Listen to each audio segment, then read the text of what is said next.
Today's guest is another boomer podcaster. Our conversation revolves around estrangement from a sibling, perhaps from a child, maybe a friend. I think we've all experienced it one way or another.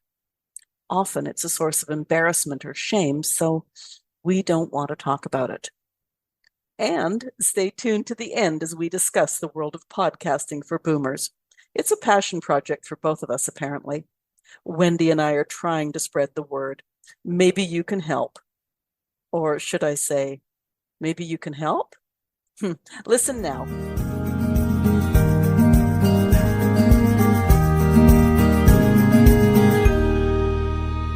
Welcome to the Boomer Woman's Podcast. I'm your host, Agnes Knowles. I've mentioned in the past that I find guests through Podmatch and that sometimes guests find me. Today's guest found me, and it was interesting to be contacted by another boomer podcaster. There's a saying that a rising tide raises all ships. So not only was I interested in Wendy's subject matter, but I was also thinking that the more we can work together to get more boomers listening to podcasts, the better for all of us. We'll touch on boomer podcasts later in our conversation, but first of all, one of Wendy's focuses, we're going to talk about estrangement. We hear about it, perhaps we live with it, but there's so many questions. Are we okay with it? Do we lose sleep over it? Will we regret not having done something as we breathe our last breaths? Wendy Green, welcome to the Boomer Woman's Podcast. Hi, Agnes. I am so excited to be here. Thank you for having me. Yeah, this is going to be great. But I say great, it's great to talk to you. Estrangement in one form or another is a fact of life for many of us. As I was prepping for our chat, I realized we could be the estranger or the estrangee. Can we start with sibling estrangement? Because to me, that's the easier one to live with. Now, the most common sibling estrangement that I've heard about often comes after one or both parents die. Is that true, or is that just my experience? No, I think that is a very common time for sibling estrangement to happen. Sometimes sibling estrangement, like one of my guests was talking about being estranged from her brother for 40 years. 40 years. Yeah. And it turned out that it was because of the way the parents kind of had a favorite, which was her. Okay. And so he distanced himself from the whole family. So it can cover a whole wide range of reasons for siblings to be estranged. And my understanding also is that it can, if you are the one who is being rejected, basically is how it feels, right? You're the one being rejected. It can affect your future relationships. It can affect how you feel about yourself. Because why would my brother or sister not like me anymore? What did I do? All of those unanswered questions that, of course, remain unanswered because you're not talking to each other. You talk about like a favorite. My own dad and his sister. My dad had nothing nice to say about his sister for as long as I could ever remember. They were both pretty devoted to their mother, my grandmother. And as my grandma aged, the only way for her to visit my dad was if her daughter, my aunt, delivered her. So one night after grandma went to bed, either my dad or his sister accused the other of some transgression, which was followed by, like, what are you talking about? To cut a long story short, my grandma had figured out early on the best way to get lots of attention was by making up stories so that each child was extra devoted to make up for the alleged shortcomings of the other. Oh, wow. So, I mean, they sorted it out that night and their last years were spent amicably. But how common is that? Like, was my grandmother just shrewd? That is really an interesting story, Agnes. And I think dysfunction in families, I mean, let's step back a moment. We all have dysfunction in our families, but when there is that kind of dysfunction with a parent who needs so much approval and attention from their children, they can certainly set something up like that where well, this one, do you know what this one did for me? He brought me flowers and chocolate for Valentine. How come you didn't? And sets up that kind of competition. And that can certainly be one of the factors for Yeah, sibling estrangement. Yeah. it's pretty strange. Now, I'm estranged from my own two half siblings. Mm. They're 16 and 18 years older than me, so I never really knew them. They didn't pay much attention to our father, let alone my mother. So after a disagreement, after my mom passed, it was me. I just decided that there would be far less stress without them in my life. Given the distance between us, like for over 50 years, I don't think that decision has changed any of our lives. Is Yeah. Well, I mean, I think what you describe is almost like two separate families, mhm, mhm. so if there was not the closeness, you didn't grow up together, you didn't have those family memories of sitting around the Thanksgiving dinner table or Christmas or playing games, and then it's not as big of a loss as you describe. It's not something that you want to change. It's not something that you feel like a need to reacquaint yourself with them. And obviously, they don't feel that need either. So it's probably best left undone at that point. Yeah, yeah. Yeah. Yay, one less thing on that to do. I'm sorry, that's the wrong attitude.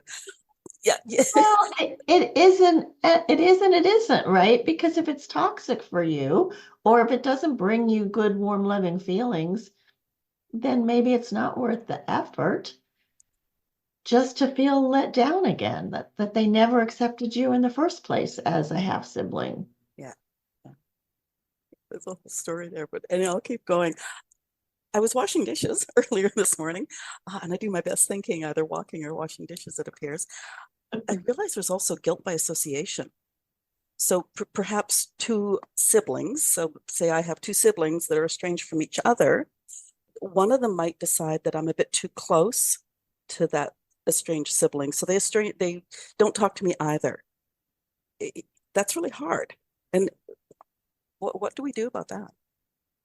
So you're saying that is something that you're dealing with now? No, no, no, not at all. But No. it just occurred to me as that I was thinking, oh, jeepers, what about, just as I said, guilt by association? Yeah, So, a lot of times what happens with sibling estrangement is when siblings marry, right? And their partners don't really like the other sibling, or the partner is very needy and they don't want the sibling spending time with the family. They want to completely own that person's time, So a lot of times that happens. I guess that's guilt by association in a sense, but it's hard, when you marry somebody, you hopefully develop some sense of loyalty and commitment to that relationship. But if that relationship is making you choose between your birth family or your adopted family and them, a lot of times they choose the spouse, the partner, at the risk of losing them. So that creates a lot of problems in families. yeah, it's funny because I have in the past thought about, like if there's a disagreement between, your spouse or your parent thinks something should be done one way, but you want to, go with the spouse, or they don't like your spouse's politics, I don't know, whatever. The loyalty should probably be with the spouse. But it never occurred to me that, boy, it could just blow up into full on estrangement from siblings or parents or whatever. And yeah, Yeah, that's and really I difficult. I think with siblings, there's I have this with my brother. I mean, there's estrangement and we just don't really choose to spend time together unless we have to. So I going back to your first question, does this happen when a parent dies? I don't know. I wonder, truthfully, what will happen between he and I after my mother passes. My father's already been gone a long time, but we have nothing in common and we disagree on just about everything. And So right now, I make an effort to be in his life because of my mother, but I don't know if that's going to continue. There's this concept, and I'm sure you've talked about this, Agnes, the concept of family of choice, I was just as going to ask about that. Yes. right, as opposed to your family of origin. I mean, we don't get to choose the people that we we were given when we were born. And we hopefully can tolerate them, but you've seen all the movies about coming home for Christmas and how horrible those vacations can be because we don't have a lot in common. And so we just have to make a decision what we choose to talk about with that person and how much we want to let them in our lives. And I know a lot, I don't want to be negative. I know a lot of families that love being together and spending time together, but it can be tough with siblings that are so different. Yeah. Well, it's interesting to me. It's always been interesting to me. You look at like a pair of siblings or a set of siblings, and you think like they grew up with the same parents, same family, same home, same holidays. How can they be that different? Or how can one be so far out in left field? And yeah, it's strange. I know, right? Is that the biology or the or the way you were raised? I think it's a little bit of both, but yeah. I mean, look at your own children. I have a son and a daughter, and they get along pretty well, fortunately, but they're very different people. One is very driven, and one is very artistic. And I don't know. They were raised the same. They were raised, by a boomer mom who was all about everybody's equal. Boys can play with dolls, girls can play with trucks. Da da da da da. My girl was like, oh no, I'm all about frilly dresses and Barbies. Okay, they're just Yeah. different. Yeah, I remember the first time my son came to me, and I think they'd come second in some like major tournament. And he was so despondent. And he said, I said, well, no, that's great. He said, what are you talking about? Nobody ever wins silver, they lose gold. Mm. And I went like, where did that come from? And I did know somebody else who was an athlete and like a professional athlete in her youth. And I said, like, what is he talking about? And she looked at me like I was the crazy one and said, yeah, you never win silver, you just always lose gold. And I thought, okay, well, who knows where these come from, but so be it. I love you anyways. I know, right? Yeah. Oh, dear. Yes, it's funny because you touched on spouses, because I was going to say, if you think that your sibling is being an ass just to keep the peace with their spouse, then I guess you just sort of roll with it or get on with life without him or her or something. I don't know. I think that's an individual choice for each of us, Yeah, right? yeah. So, Thanksgiving is a big holiday for me. I love doing Thanksgiving and I invite everybody. And I always get a little anxious when my brother accepts. His wife is fine. We can have a nice conversation. It's not her, it's him. And you know, here's the thing, Agnes, I can't change him, right? And I can't control how he's going to behave. Everybody in the family knows how he is. I used to say, can you please not talk about X, Y, and Z? Because those were always hot button topics. And then he would get mad at me for asking him to do that because I'm controlling him. So now I'm just like, he's going to be who he's going to be.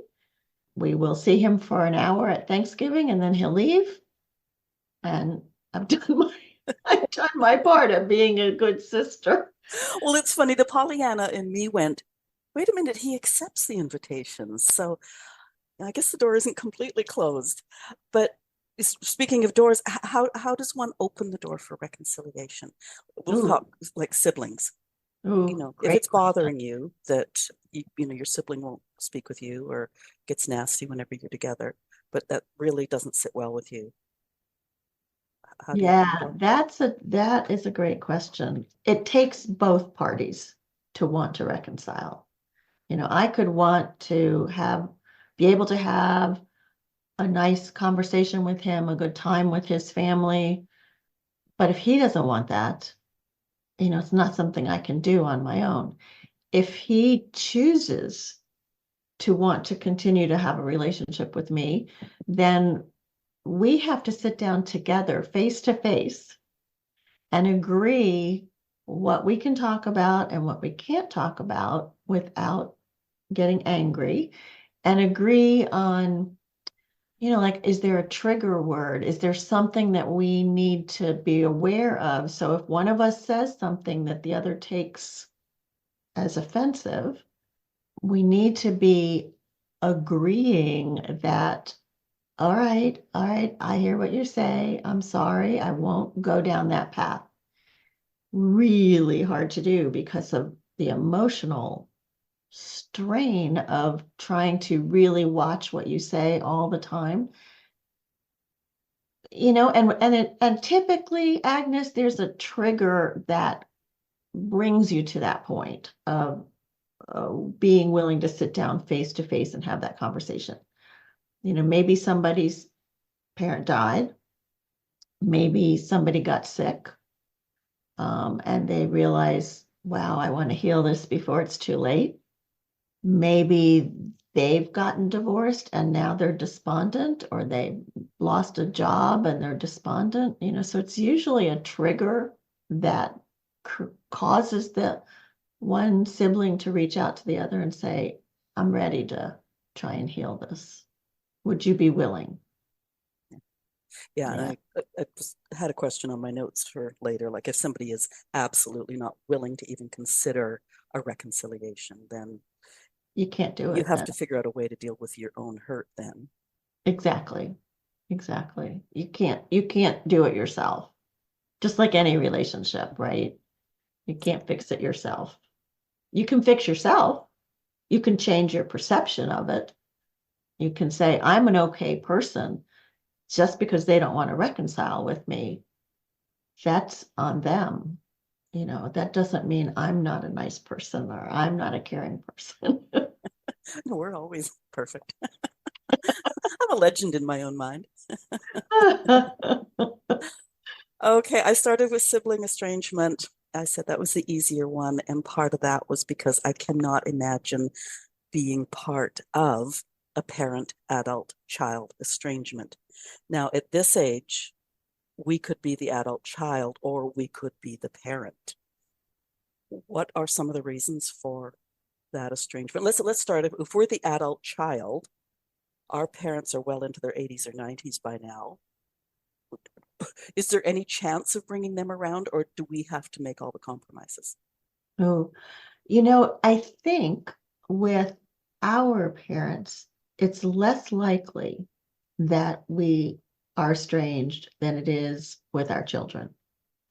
And that's because of the way we were all raised, family loyalty, family first, even when your family is annoying and all the other bad words you can think of, you still are loyal to your family.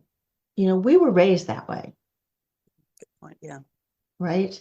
And we may have a father who was just awful, or a mother who was severely depressed, or anything in between that. And we still feel this sense of commitment to the family and to the parent, unless they were terribly abusive. It's much more rare that we would be estranged from our parents. I mean, I guess I could think about your sisters, your half sisters, who sounds like they estranged themselves from their father, from your Yeah, father. there's a half brother and a half sister. So yeah, yeah. Well, yeah, and it's interesting. I mean, I don't want to get into my own thing that much, but my half brother was sort of the sun, I always say the sun rose and shone out of his ass. Like my father was very, very proud of him. Not that he wasn't proud of the rest of us, but Mm, I was raised knowing that, boy, that brother mhm, could do no wrong. So yeah, it was strange to me that both him and now my half sister, I think she was part of that. I don't like you. You're mean and nasty. mm. So she just broke off. But yeah, it's I guess every family's got their dynamic, doesn't it? Every It's family's got their stuff, but the big problem that we're seeing more and more of today is the one that's the most uncomfortable for us, the parent and adult child estrangement. when And when we're a the lot parent. of it comes from, well, some of it's our fault, right? The way we raised them. Like you have a Well, that's what voice, I mean. When we're the parent and it's our adult children that, yeah. right? Right. And we raise them to have a voice and to feel like they can say what their needs are and they can, you know, it's all about their mental health. There's a lot of talk about the mental health of the young people now. And studies have shown that therapists for these Gen X and millennials are saying to them, well, maybe you need to set some boundaries around your parents, and maybe, they're getting too involved in your life, and so they kind of encourage this distancing that can turn into estrangement, and it's very very difficult to deal with. Like I was a single mom since my kids were 2 and 4, and I felt like the three of us were a team. We had each other's back. We played games. We had our own Thanksgiving, like we, I mean, we were a team. And I would love it when, even still to this day, we get texts between the three of us. But recently at Thanksgiving, again, my son got very upset with me because I got upset with him about something the way he said something to his daughter, and I thought he overreacted, and he didn't want my opinion. He didn't want me stepping in. I wasn't allowed to say anything, and I was told if I did that again, I would not be welcome back. And I was like, what? What? Like, how could you say that to me? I'm your mother. I've always had your back. I was devastated, Agnes. It was so awful.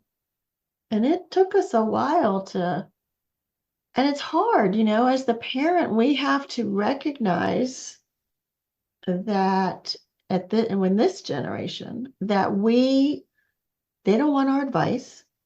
And here we are, right? Here we are with our boomer shows going, we have all this wisdom and we have learned so much and we're still learning and we encourage each other and we inspire each other. And they don't want any part of that.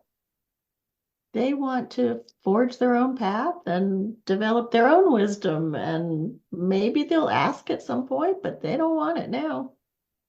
I have this saying that I've used on a number of people, and it's that the statute of limitations on parenting runs out when they turn 18. And I've tried to listen to my own philosophy, and I don't offer advice, although I think maybe that's helped because they do come to me sometimes with, what did you do, or what do you think I should do? And then I really try to distance myself by saying, okay, well, here's the pros as I see them, here are the cons as I see them. I still say you decide, because I don't want to be responsible, no matter how I know they'll react if they make one decision or the other. Good for you. Well, it's really hard though, because it's like put a zipper across it, and I know it is. It's really hard. And when you see them doing something, like for me, particularly with my grandchildren, I'm like, don't talk to my grandchildren like that. But yeah, it is. It's hard. You're so used to being the parent. I don't know how you were raised, but for me, I maybe because I was a single mom, I looked to my parents for advice. many times because Okay. I didn't have the husband to ask. Well, my parents were much, much older than me. I think it was probably an oops. Um, so, they were almost two generations removed. So it was Uh, like the last thing I'm going to do is ask you because children should be seen and not heard. But yeah, it's an interesting one with the children, and once grandchildren are in the mix, as you say. I had a mother-in-law who, if I put a boundary on one of my children, she'd say, "Oh, come on, grandma will help you with that, or grandma will get that for you." And it's like, don't undermine me. So I try to be cautious of that too. Like, will this be okay with the parent? And I've been known to message a parent and say, "This is what I want to do. Is it okay? Or do you have a rule around it?"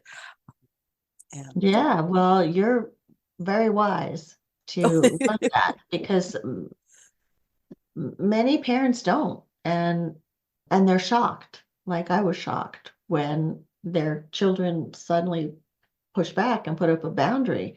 I mean, my son is 45. He's never done that before. 45 years. So I was like, wow, that was yeah. So and that was part of the reason I chose to do a whole series on estrangement, because it was one of those things that I mean, people don't like to talk about it, right? Because it's embarrassing. You don't want people to think you're a bad parent, and why would your child stop talking to you? And why don't you just be, make up? But it's a big growing problem.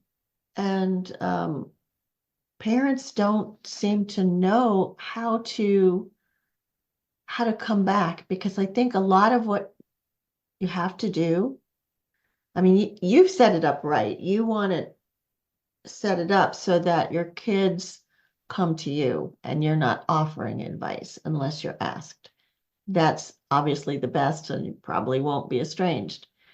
But if you've gotten to that point, you have to put your big girl pants on and, say, I hear you saying that my giving advice or my criticizing or my whatever it is that they think you're doing is really painful to you. And for many parents, that's so hard to do because they don't believe that they're doing anything wrong. And so you have to acknowledge, okay, in their perception, what I'm doing is painful to them. And so I need to be aware of that and stop doing it. And be responsible. Own the behavior. yeah. Yeah. Well, and I think too, as we discussed, when you've got a child, for example, who is just so different, has gone in such a different direction than you thought you raised that person, then it's like, I have to totally reevaluate this relationship. So, because personally, I can't imagine, it would break my heart. I'd be devastated if one of my children said, "Mom, you're out of my life." But so, as I say, if a child ends up following a path that you go like, "What the?" Then you have to figure out how to walk that path. You do. You do. And certainly counseling for the parent is advised. I've had several guests on that have talked about different ways to handle it. And if your child is willing, because here's the truth, Agnes, your child is hurting too, right? They don't want to be estranged from you. You were their first love. And it's painful for them, but I guess it's more painful for them to continue to see or feel whatever it is, the behavior that they don't like, that seems to threaten them, that seems to damage them. And so if you're going to reconcile, obviously the first step is owning, taking responsibility. And then, ideally you can do some family therapy if they're willing to do therapy with you. And again, that's, it's hard to sit there and listen to your adult child say things to you that you can't even believe that they feel that way, that they see you that way. And yet they have to be able to say that, and they have to be heard if you're going to find a path back. And for any parent, as you said, it's so painful and so hard. And I I don't know of anybody who can do it without help. Some people I'm sure can. It sounds like you really have to let go of ego. Let go of defensiveness, let go of guilt, you know, just let them voice what they need to voice. You'll be walking on eggshells for a while, as you try to make your way back, because you'll be afraid that you're going to say the wrong thing or look the wrong, give the wrong look or right. And yeah, it's a challenge. It is a challenge, but as a mom, it's worth it because you love those kids more than anything. Yeah. Guilt by association can happen here too, I would think, insofar as, if two of my kids aren't talking to each other, one might think, okay, they're really close to mom, so I'm not going to talk to mom either because I don't want them talking about me. Mm. Yeah. So, that is, I think that's even worse, because I don't say it's totally out of your control, but it's, as I say, guilt by association is like, but, Yeah, and spouses come into that too. Sometimes, your children will marry somebody who's you don't like, and you got to zip it there too. You gotta be welcoming and as loving as you can so that they don't have to make a choice. well, Yeah, and I guess too, that other person, that in-law, is going to be the parent of your grandchildren too. So yeah, you don't want to lose your grandchildren. you don't want to lose your grandchildren. You sure don't. And that does happen. A lot of grandparents, I mean, you read about that all the time, right? Grandparents getting shut out from getting to see their grandkids. Yeah. Family dynamics, particularly as we get older, become so much more sensitive and important to us. We know that we have a limited time left. I mean, I'm 70. I'm hoping I have another 20 years, maybe more. More. I'm going to live forever, and so far, so good. Okay. But I don't want to go out with bad feelings or with lost time. And I think it becomes more important to us. And that's where I think the push is for parents to try and continue to maintain those relationships or to heal them. My research shows that it's much harder for fathers if they've been estranged, because the father ruled the house, right? The father was the decision maker or whatever he was in the The family, right? disciplinarian. Yeah. Yeah. And so for them to stand there in front of their kid and say, all right, I hear that you don't like this about me, and I I accept that that's been, whew, that's hard enough for the mom. It's really hard for the dad to do that because it's a big ego thing, right? Your ego's involved. Well, let's hope the next generations of dads, you know, are a little bit more accommodating. They seem to be more sensitive, and I'm going to use air quotes there, but yeah. Now, you just mentioned, like, as we get older, is deathbed too late? Like, That's if, right. if you reach out to, like, if your sibling, for example, or that your parent is on their deathbed, and you think, oh my God, like, there'll be no more chances after next month.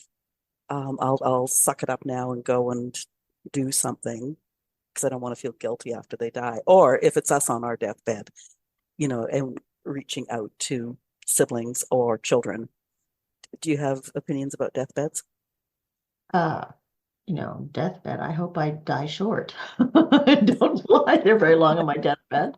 But but I do. I mean, I feel like, it would be good to be able to leave with good feelings for yourself and for everybody around you, to feel like, you built bridges, you shared your love, you were a good role model, and you were accepting. I think that's the thing as we get older, at least for me. When I was young, I was very much the activist boomer, at the protest marches and doing all that stuff. I think I still feel things passionately, but I also have gotten to a place where I'm more accepting of differences and accepting of different people, and recognizing that at the end of the day, we're all human beings. We all love our families, most of us. We all care about having a safe place to live and having enough food. And, there's a lot of things that we still all cherish. And I would rather, as an older person, be able to focus on that than spend a lot of energy in anger and distancing. And that is, and here's what else I believe, Agnes. I think living a long life requires us to have that kind of loving, positive attitude. Because if we're negative, if we're filled with anger, I think that's going to shorten our life. I truly do. Well, and I think even if it doesn't shorten our life, we're going to spend years alone and lonely. And yeah, that's awful. I can't once again imagine just having pushed so many people away because we're so negative or so judgmental or whatever. It's Mhm. yeah. Yeah, yeah. It's not worth it. Yeah, as I was prepping for this, I realized how complicated because of all the difference, like a spider's web, it can go in different directions at different generations and things like that. Is there anything we haven't talked about estrangement? Friends, right? Friends? Okay. Friends, Yeah. Okay. right? Because that can happen too. So we have different levels of friends. We have our really best girlfriends, and those are the ones that probably know our secrets. We feel safe sharing with them, and they with us. We have, another layer of friends after that. And then we have friends and acquaintances that come and go into our lives. And, I think an estranged friendship happens when you realize that that friend is no longer healthy for you, in the sense that, you're making all the effort, you're doing all the caretaking of them, in a sense, and their feelings and their situations. And yet when you call and say, hey, I need this, or can we meet for dinner, or whatever, they're too busy, they don't want to. And eventually you start to realize that friendship is all going one way. And there is a sense of loss, especially if they've been a longtime friend. There is a sense of loss. It's an estrangement. And you'll be tempted to reach out again, and should I call, and because I've known them so long, they've been a part of my life for so long. And I think there's some important questions to ask yourself. Well, what if you do reach out again? What do you want from that friendship? And will that be possible? If you think it's possible, then yes, definitely reach out again. But if you think it's just going to be toxic, unhealthy for you, you're going to have to suffer through that loss for a little while and let it go. Well, one thing I've noticed too, I'll be 70 this year, is that, if we're ending a love relationship, we talk it out. And even if it's bitter or angry or whatever, we do actually draw the line in the sand. It is terminated. Mm. You've sent out the papers. Friendships, they just sort of waffle about in the sand for the longest time until there's either been enough time or you find a way back. I don't know, but it's not like you have those, or rarely do you have those discussions with a friend, like a non-love friend, that this relationship isn't working for me anymore.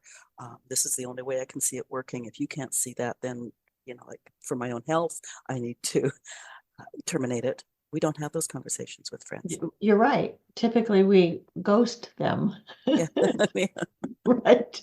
We're like, oh, that's going to be too painful to have that conversation with them. Yeah. So we just kind of let it drift away. You're right.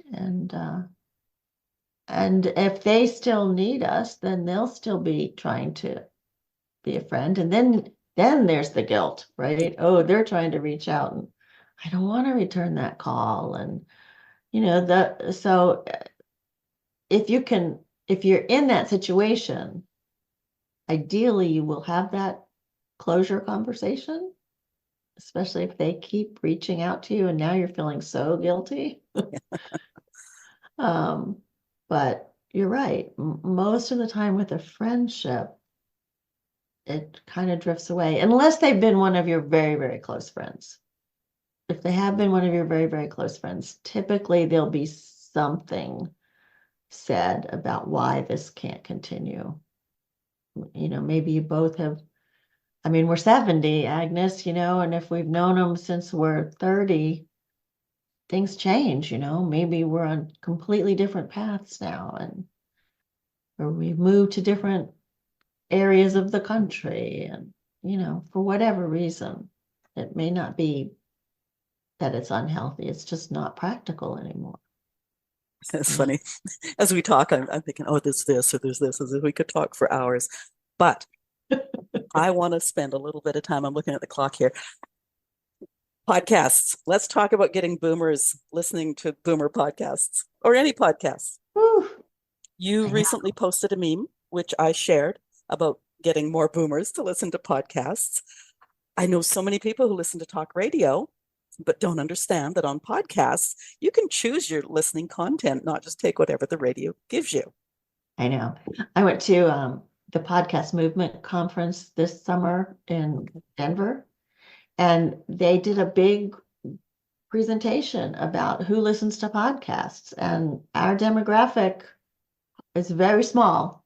So, I try to think about, well, then there's only room to go up from there, right? Oh, absolutely. But we have to encourage our friends. You're absolutely right. And I think about that. I mean, we grew up with radio, right? We grew up listening to AM radio, FM radio, talk radio. And I don't know if it's the technology that's keeping people from making the switch to, oh, all I have to do is go to Apple or Spotify and click on this and I can listen to anything. Maybe we have to go house to house and show them, Agnes. Well, even just last weekend, and I mean, how I introduce people is I'll say, oh, and I always use the word interview. I interviewed the most interesting person about A, B, and C. And people go like, are you looking for a job? Or like, why were you interviewing? I go, no, I have a podcast and I was talking to this person. And then of course it's like, what's a podcast? And even just last weekend, I said, give me your phone. You see this little icon here? That's podcast. You click on it, click into search and put any word you want in there. And you'd be surprised what comes up. And then when you're walking or when you're doing your housework or whatever, you can listen to the content of choice. And that's what that icon is. And it's like, yes. I know. And it's so addictive once you get started Yeah. with a podcast. I mean, maybe because you and I have a podcast, I listen to them in the car, I listen to them when I'm working, when I'm walking. I mean, and the thing is, there is so much to learn on podcasts. And I think, again, as we age, lifelong learning is so good for us and so valuable.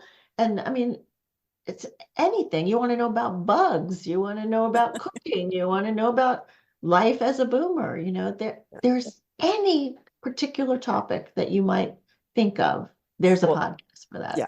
I love what you say on your podcast page, and I'm going to quote this here. Rather than seeing retirement as an ending, we see it as an opening of an exciting, new, and vibrant chapter, a time for exploration, self-expression, and fulfillment. And when I think about the variety of guests that I've talked with over the years, listening to podcasts, whether you're walking or doing chores or work, whatever, even feet up on the couch with your eyes closed, it could be, if you do your search right, like a one-stop shop for solutions, directions, inspiration, you name it. Yeah, yeah, we do. And we need to get our listeners to share this, to show their friends how to listen and find the podcast. Because if they love us, their friends are going to love us. And, it's a gift. It's a gift you'd be giving to your friends and your family by turning them on to our shows and, exposing them to all the.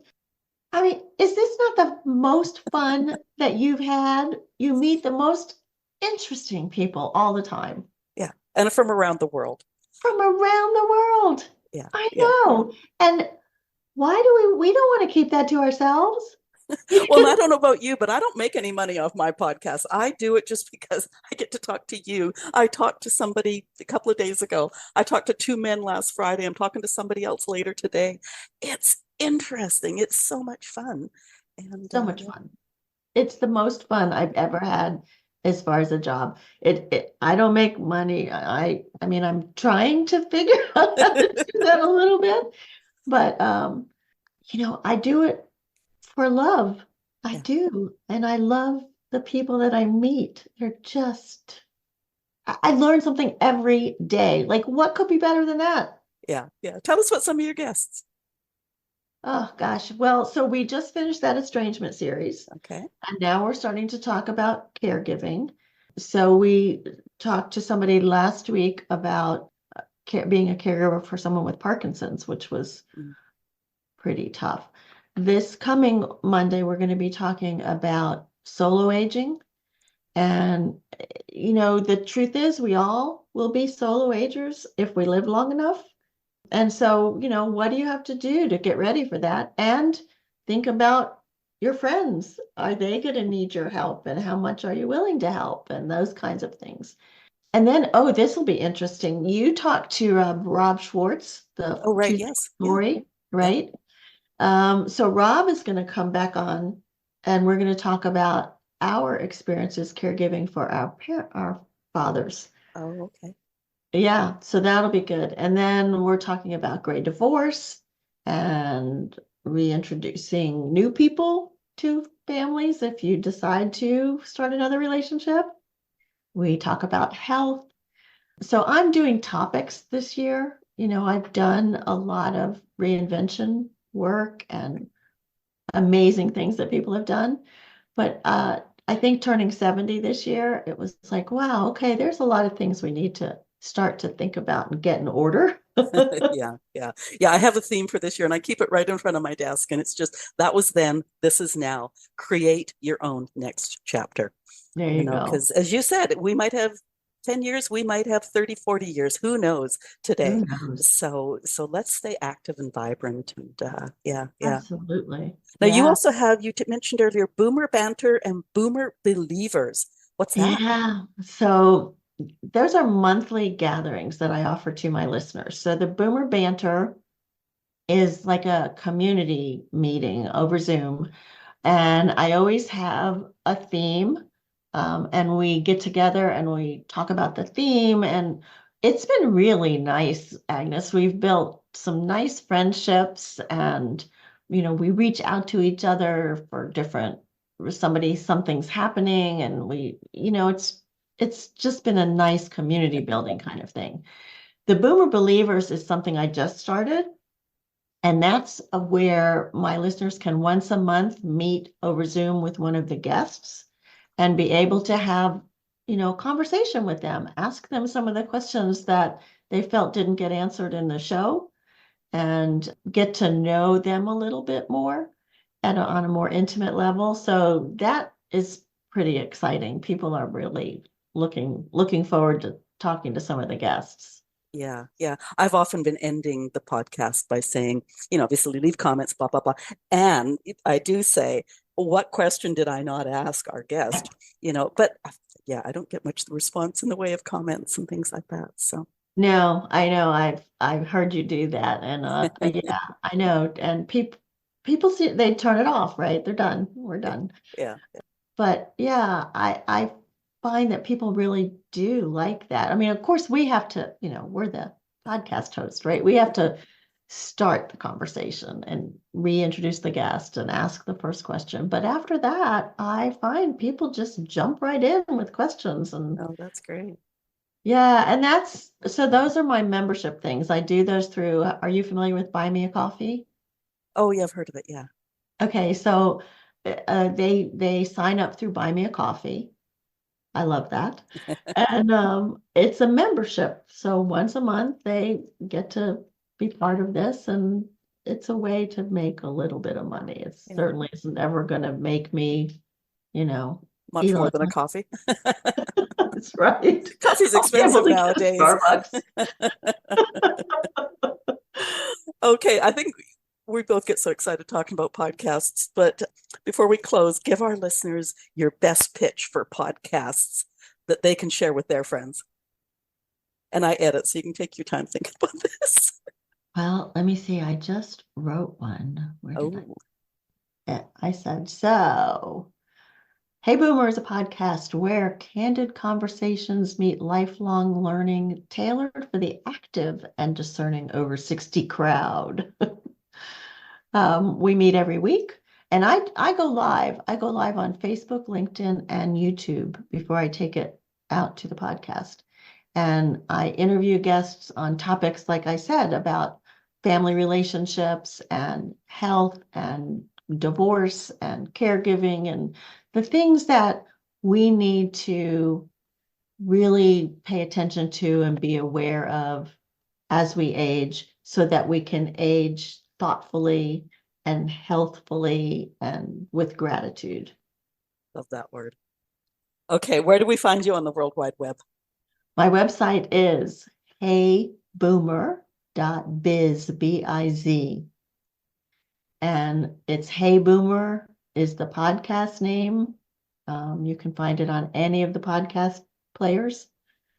And thank you. This Eh, has been delightful conversation. Yeah, Thank I've you. loved it too. And I was looking forward to it. I must admit, it's great. I know you're also on social, aren't you? I think I was. I'm on social. I'm on Facebook, LinkedIn. I try to be on Instagram. I haven't mastered that yet. Oh dear, yeah, yeah. Social is just everybody I talk to goes, "Oh, yeah, I'm on social," and the eyes roll a little bit. I know. I know. I do Can have a I? YouTube channel. Yeah, Okay. Can I ask you a personal question? sure. You said you were laid off during COVID, and the idea for a podcast came to you then. Do you mind sharing that time and that process? Oh, yeah, no, not at all. Yeah, so my career was mostly in training and development in corporate. I started as a technical trainer because I have a degree in computer science, and then got certified as a change leader and coach, and so moved into professional development kind of training. And anytime there's a downturn in the economy, training gets laid off. So when the pandemic hit this year, I was uh, in 2020, I was 66. And in America, that means I was eligible for Medicare. So I was like, okay, good. I don't have to worry about insurance now. But I also walked around my house for a little while going, okay, well, this is going to hit a lot of us in this age group really hard. If you've lost a job, trying to find another job when you're 50, 60, 70. Oof. So I said to myself, how do you want to feel? And I said, I want to feel relevant. I want to feel like I still matter and I can still make a difference. And I knew that a lot of people were going to need to feel that too. I didn't know anything about podcasting. So my first foray into this medium was as a Facebook Live, which is why I still am doing live shows. But the first show I did, I think my mother listened and a couple of friends, and yeah, but that's how I got here. It's been a huge learning opportunity, and I have met the most amazing people. Yeah, yeah. And I'm not going to make light of our subject matter today, but I'm just thinking another reason not to be estranged from family and friends is, when you need them to tune in when you're first starting out on something or to support you, it's like, thank goodness they're there. There's somebody tuning in. You're right. Oh, dear. Right. My kids are Okay. at least on my email list, right? They get my emails. Stay in touch one way or t'other. Yeah, Oh, dear. that's Okay. funny. Website link is in the show notes. All of your links are on your page at our website. Listeners, if you have thoughts on today's show, please talk to us. Leave comments where you're listening, or if you're listening at the Boomer Woman's podcast at boomwithabang.com, scroll to the bottom of the page and talk to us there. Yeah, there's probably something about estrangement that I did not ask Wendy. You can ask it in the comments or go listen to her podcast after you listen to mine. Leave stars and reviews where you can. Think Apple Podcasts. They do help us expand our reach. Now, we talked about sharing episodes. Share this episode, and I know I say that every week, but this may well be the episode that convinces someone of the value of podcasts. And then you have a conversation every week, which is kind of nice, discussing the subject of the week. But there's also the estrangement issue. Many of us have estrangements in our life, and if you aren't comfortable with it, get on the healing journey now before it's too late. Mm-hmm. Wendy Green, thank you for being my guest today and for sharing so much of your knowledge about family estrangements and for helping me sell the concept of podcasts to boomers. Oh, and a little teaser for our listeners. You also talk about solo travel and dating after 60. Maybe you'll Mm-hmm. join us again in the future. I will. Oh, I love traveling. Yes. Oh, Yes, I will definitely share it with you in the future. Thank you. okay. Thank And you. I will definitely share this episode, Agnes. Thank you so much for having me on as a guest. No, thank you so much. Have a great rest of week. You too. Bye.